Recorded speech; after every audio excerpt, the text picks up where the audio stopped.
Sponsored by Wispr Flow. Since they first hit the market in 2019, folding phones have been defined by compromise. They've been too fragile and too expensive. Their cameras haven't been as good, and the creases bisecting their screens have been too distracting.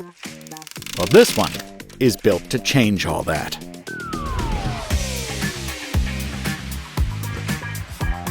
If you know foldables, you know Oppo has been a pioneer in the category for years. From folds to flips, big book types to short kings. And I've covered them from Shenzhen to Baltimore. But despite its iterative appellation, this is Oppo going all out.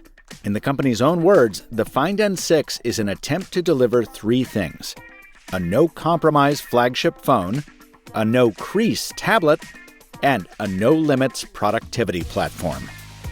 And the most important one of those, of course, is the pen that provides that productivity. Yeah, just kidding. It's the crease.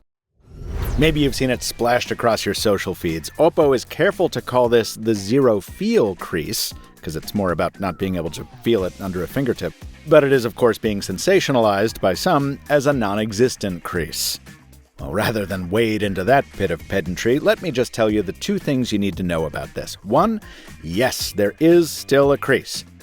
But two, it's so minimal compared to any other folding phone that it might as well be gone.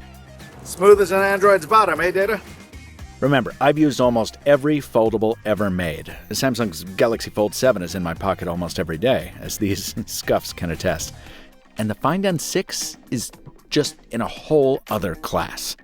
Oh, and yes, that is including the latest from Honor, the Magic V6. It's pretty cool how Oppo managed to do this. The display actually rests on top of the hinge when the phone is open, so Oppo coated that hinge using 3D liquid printing to fill the gaps between components with a special polymer. The display, too, has been re-engineered, with glass that's 50% thicker than traditional ultra-thin glass. This is meant to fight the deformation that creeps over time, as the glue between the display layers does the same, that is, creeps. Now let me stress that only time will tell if these claims bear out. Every manufacturer makes these bombastic claims about their new foldables. But I will say that I've never seen this much swagger from Oppo. In my pre-briefing, a spokesperson said they're confident you won't find a better foldable display in 2026 or even 27. Personally, I think that's a stretch, but Oppo has gotten TÜV Rheinland to certify that the phone will still work after 1 million folds. And even after 600,000, it should remain, quote, exceptionally flat, unquote. My own 10-day review period doesn't sound like much compared to that, but it is enough time, in my experience, for a flexible display to break in. And mine looks and feels pretty great so far. Next, let's talk about the no-compromise flagship and the trade-offs Oppo has managed to avoid. First, size and weight. Last year's Find N5 was already the world's thinnest foldable when it launched, so Oppo did not have to change the dimensions much here.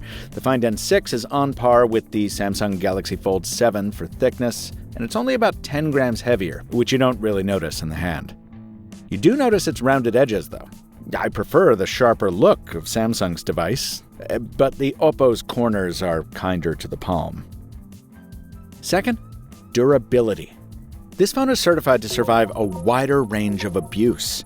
A dust seal rating of 5 on the International Protection Scale, and 3 separate water ratings of 5, 8, and 9. That's total immersion up to a meter deep, water jets from any direction, and high-temperature water jets. After years of foldables being perceived, often wrongly, as too fragile, this is an outstanding and overdue evolution. Credit where it's due, though. That Honor Magic V6 carries similarly impressive IP ratings in an enclosure that's fractionally thinner, with an even bigger battery than the one I'm about to talk about.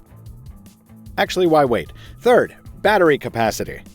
By embracing the black magic of silicon carbon anodes, Oppo has squeezed 6,000 mAh into this thin frame. That's 36% more than Samsung managed with the Fold 7, and in practice, more than enough to carry me through 1.5 days on average. Doping that impressive endurance is 80-watt charging speed, which was sporty enough to take me from dead empty to 37% in 15 minutes. At one point, I actually didn't even have that much time. I knew I needed to take the ferry exactly one stop up the East River, a travel time of less than 5 minutes, and my phone was down to 14%. I plugged in the 100-watt OnePlus charger I'd brought along for just this situation, and less than 5 minutes later, I was up to 27%. Plenty to stave off battery anxiety until after dinner. And it was also plenty of time to take more photo and video with this Hasselblad-branded 200-megapixel monstrosity.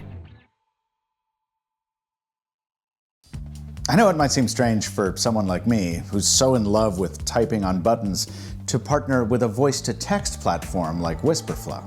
But the reality is, I've been typing with my voice for over a decade. And Flow isn't just dictation, it's voice-to-text that works on every app from your desktop to your phone. That's important to me because I switch constantly between iPhone and Mac, PC and Android, and now it can follow me everywhere. Also, Wispr Flow is smart enough to understand not just what I say, but what I think. No, wait, what I mean. Notice how Flow caught my correction there and did what I wanted, while the native keyboard didn't. On top of that, it's smart enough to put commas and periods where they belong instead of arbitrarily whenever I pause. It removes filler words like or and it preserves my tone, because I can tell it how strict to be with punctuation. Wispr Flow is not rewriting your text like so many overbearing AI apps promise to do. These are still your words, just more accurate and more useful, and now on Android. Thanks to Wispr Flow for sponsoring this video.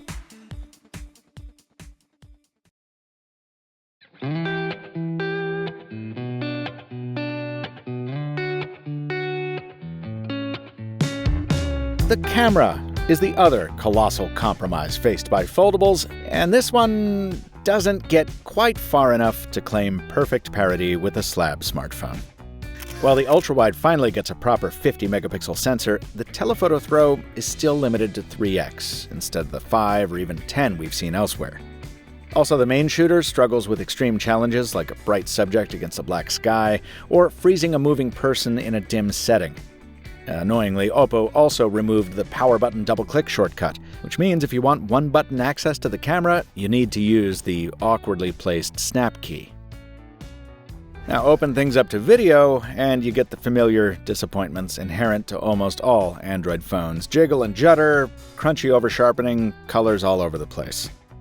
I'm tired of manufacturers harping on stuff like 4K 120 Dolby Vision with log support.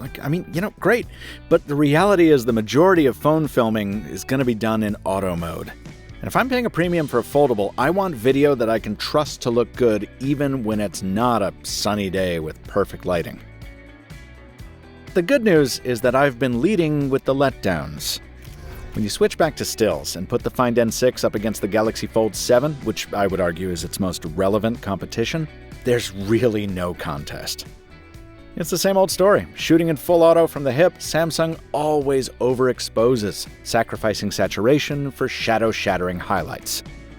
And then, of course, there's the branded cherry on top. While its corporate sibling OnePlus ditched the Hasselblad co-branding on its latest flagship, Oppo retains it here, and in so doing gives this camera that much more gravitas.